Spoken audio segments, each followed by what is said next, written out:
Yo, what's up mga kapart vlogs, panibagong araw at panibagong hamon sa buhay. So ngayong araw, isishare ko sa inyo kung paano gumawa ng pandan bar.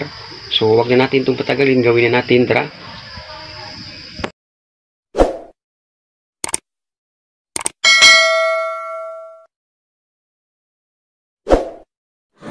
So yan ang mga ingredients natin gamitin mga idol. Asukal natin 300 grams, skim milk 50 grams, baking 2 tablespoon, asin 1 teaspoon, shortening 100 grams, margarine 100 grams, pandan flavor 1/4 cup, tubig 1/4 cup, itlog isang piraso, harina natin third class 3/4 kilo. So haluin lang natin. Unahin lang natin paghalo yung margarine sa asukal.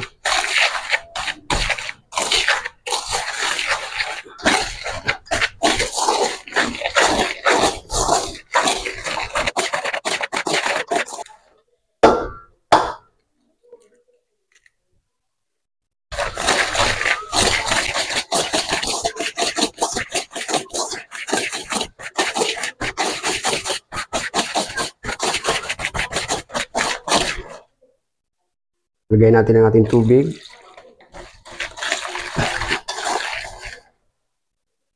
Tapos yung ating pandan flavor.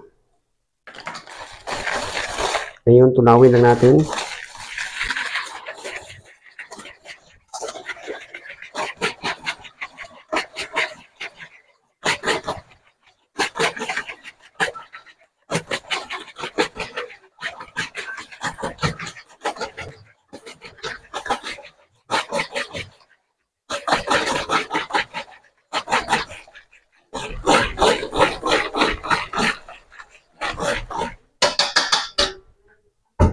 Lagay natin ang ating harina.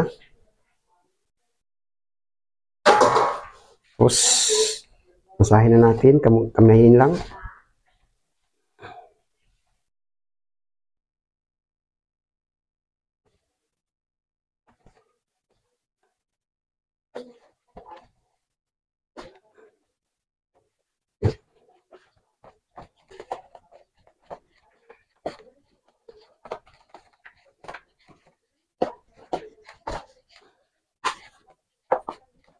So, mag-add tayo ng kunting cooking oil para hindi madikit.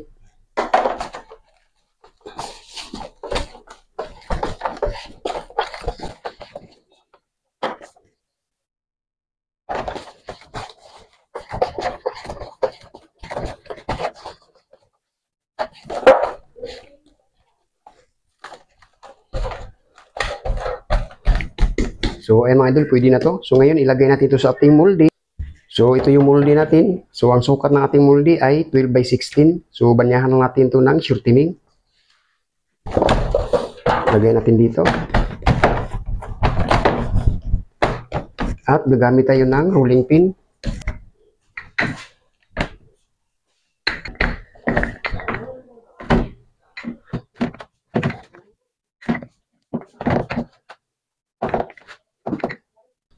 Lagyan natin ng kunting harina para hindi siya didikit.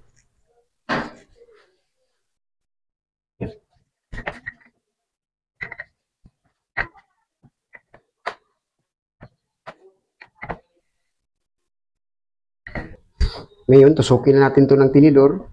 Ganyan.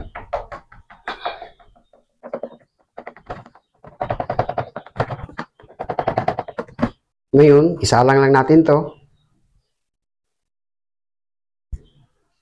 So ayan mga idol, isalang natin siya sa 200 Celsius ang temperature ng ating oven. Mga idol, luto na siya. So naluto natin siya sa loob ng 15 minutes. So ngayon, hainin na natin. So ayan mga idol, nahain na natin. So palamigin na natin to bago natin kunin sa kanyang molde. So ayan mga idol, lumamig na siya at nakuha natin sa kanyang molde. So ngayon, i-slice lang natin. Ganito lang pag-slice mga idol, ano?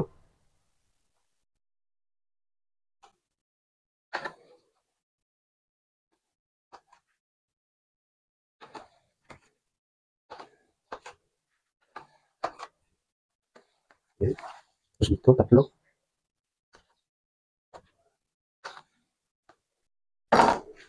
So yun mga idol, no? So ngayon, banyahan lang muna natin ang margarine. So ngayon mga idol, lagyan lang natin ng margarine, banyahan lang natin. So ganito lang pagbanya. Yan. Lagyan natin dyan.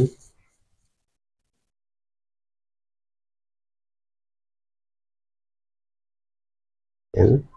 Tapos ilagay natin dito sa ating desiccated coconut. Yan lang. Yan.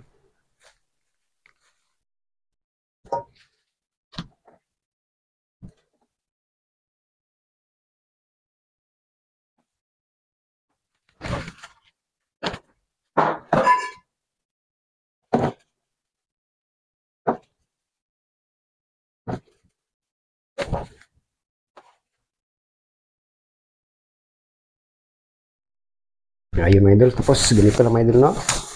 Yan. Ganun natin. Yan. Yan po. Tapos ilagay natin sa ating display tray. So ayan mga idol, nalagay na natin sa ating display tray at ito na ang ating finished products. O ayan siya. So hanggang dito na lang ang video nito. Maraming salamat sa panonood. God bless po sa ating lahat in happy baking.